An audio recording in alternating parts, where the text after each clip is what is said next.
پسلی سے عورت کو بنایا گیا۔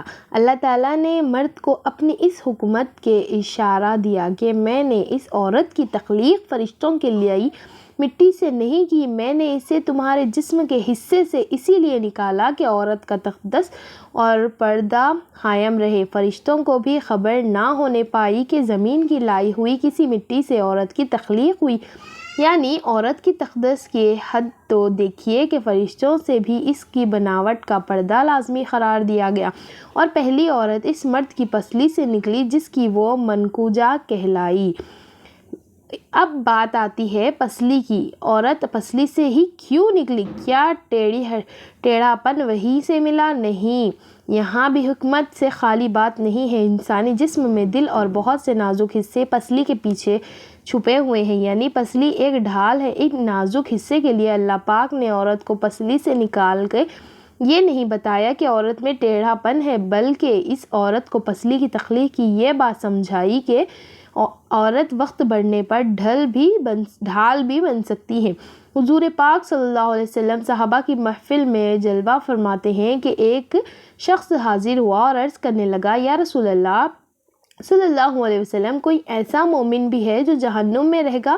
حضور پاک صلی اللہ علیہ وسلم نے فرمانے لگے، ہاں، ایک شخص ایسا ہوگا، وہ جہنم کی گہرائی میں 1000 سال رہے گا اور مسلسل اونچی آواز میں پکارتا رہے گا، یا حنان یا منان۔ ایک دن اس قدر اونچی بلند آواز سے ہی یا حنان یا منان کہے گا کہ حضرت جبرائیل علیہ السلام جہنم کے قریب سے گزرتے ہوئے اسے سن لیں گے۔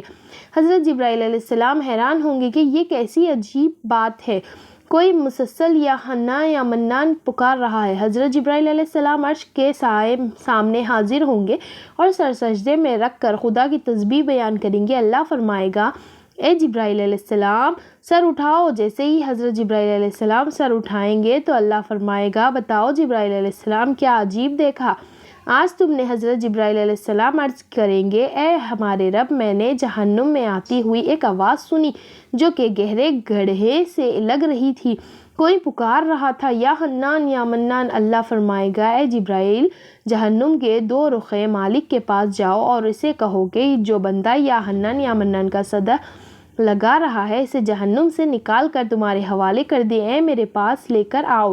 حضرت جبرائیل علیہ السلام جہنم کے دروازے پر تشریف لے جائیں، دروازے پر دستک دیں گے، مالک باہر آئے گا، حضرت جبرائیل علیہ السلام انہیں اللہ پاک کا حکم سنائیں گے، حکم سن کر مالک جہنم کے اندر جائے گا۔ حضرت محمد صلی اللہ علیہ وسلم نے فرمایا، جیسے ماں اپنے بچے کو پہچانتی ہے، مالک ایسے جہنم کو پہچانے ہے، اس کے باوجود آپ یا حنان یا منان کہنے والے شخص کو تلاش نہیں کر پائیں گے، باہر تشریف لائیں گے۔ حضرت جبرائیل علیہ السلام نے عرض کریں گے کہ اے جبرائیل، جہنم نے گہرا سانس لیا ہے، اسی لیے کون سی چیز پتھر ہے، کون سی چیز لوہا ہے اور کون سا انسان ہے، اس کے پہچان نہیں ہو رہی ہے۔ حضرت جبرائیل علیہ السلام پھر اللہ کی بارگاہ میں سجدہ کریں گے۔ اللہ پاک ارشاد فرمائے گا، اے جبرائیل علیہ السلام سر اٹھاؤ، تم یا حنان یا منان کہنے والے کو کیوں نہیں لائے؟ جبرائیل علیہ السلام عرض کریں گے کہ مولا، 2 رخیں جہنم مالک نے بھی معزز کر لی کہ کہتے ہیں کہ جہنم نے گہری سانس لی ہے، اسی وجہ سے پتھر، لوہے اور انسان کے درمیان کوئی فرق نہیں بچا ہے، تو یہ سب جل کر کوئلہ بن چکے ہیں، کسی چیز کی پہچان نہیں ہو پا رہی ہے۔ اللہ فرمائے گا، جبرائیل، مالک سے کہو میرا بندہ جہنم کے فلاں گڑھے میں فلاں کونے میں اس حالت میں پڑا ہوا ہے۔ حضرت جبرائیل علیہ السلام جہنم کے دروازے پر جائیں گے اور حضرت مالک کو یا حنان یا منان پکارنے والے کا پتہ بتائیں گے۔ حضرت مالک جہنم کے اندر جائیں گے اور دیکھیں گے ایک شخص ہے، اس کے پاؤں اس کی پیشانی کے ساتھ اور اس کے ہاتھ گردن کے ساتھ بندھے ہوئے ہیں، اور جہنم کے سانپ بچھو اس کے ساتھ لیٹے ہوئے ہیں۔ حضرت مالک اس کی زنجیریں توڑ دے گا اور جہنم سے نکال کر حضرت جبرائیل علیہ السلام کے حوالے کر دے گا۔ حضرت جبرائیل علیہ السلام اسے عرش الہی کے سامنے لے کر حاضر ہوں گے، سر سجدے میں رکھیں گے۔ اللہ پاک فرمائے گا جبرائیل علیہ السلام سے، سر اٹھاؤ۔ جبرائیل علیہ السلام سر اٹھائیں گے۔ اب اللہ پاک اس بندے سے فرمائے گا، اے بندے، کیا میں نے تیری بہترین تخلیق نہیں کی تھی؟ کیا میں نے تیری طرف رسول نہیں بھیجے تھے؟ کیا میرے رسولوں نے تمہیں میری کتاب نہیں سنائی تھی؟ کیا میرے رسولوں نے تمہیں نیکی کا حکم نہیں دیا تھا؟ کیا تجھے برائی سے منع نہیں کیا تھا؟ وہ بندہ ساری باتوں کو ماننے گا، اقرار کرے گا، یا اللہ تو نے میری بہت اعلیٰ تخلیق فرمائی، تیرے رسول بھی تشریف لائے اور انہوں نے تیرے احکام بھی سنائے۔ اللہ پاک فرمائے گا فلاں فلاں گناہ کیوں کیا؟ وہ عرض کرے گا یا اللہ میں نے اپنی جان پر ظلم کیا جس کی سزا میں مجھے جہنم میں ڈال دیا گیا۔ اے اللہ اس کے باوجود میری امید نہیں ٹوٹی، مجھے تیری رحمت سے امید تھی، یا حنان یا منان پکار رہا تھا، مولا تو نے مجھے اپنے فضل و جن سے جہنم سے نکالا، یا اللہ مجھ پر رحم فرما۔ اللہ پاک فرمائے گا اے فرشتوں گواہ ہو جاؤ میں نے اس پر رحم کیا اور اسے معاف کیا۔ ناظرین آئیے اپنا اپنا محاسبہ کرتے ہیں، کیا ہم میں کوئی ایسا ہے کہ جو کہہ سکے میں اپنا ایمان کا حساب کر سکتا ہوں؟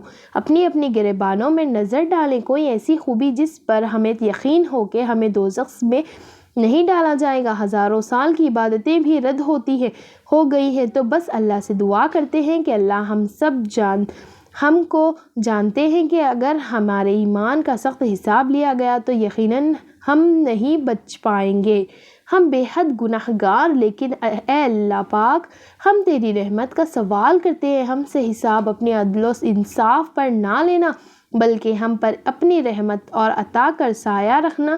اے اللہ پاک ہماری دعا کو قبول فرمائیے، آمین ثم آمین۔ قیامت کے دن جب لوگوں کے ایمان کا حساب و کتاب ہو رہا ہوگا پر کچھ لوگ ایسے ہوں گے کہ جن کو اللہ تعالیٰ بغیر حساب کے جہنم میں بھیج دے گا۔ صحابہ کرام رضوان اللہ علیہ اجمعین نے عرض کیا رائے رسول اللہ صلی اللہ علیہ وسلم وہ کون سے لوگ ہوں گے؟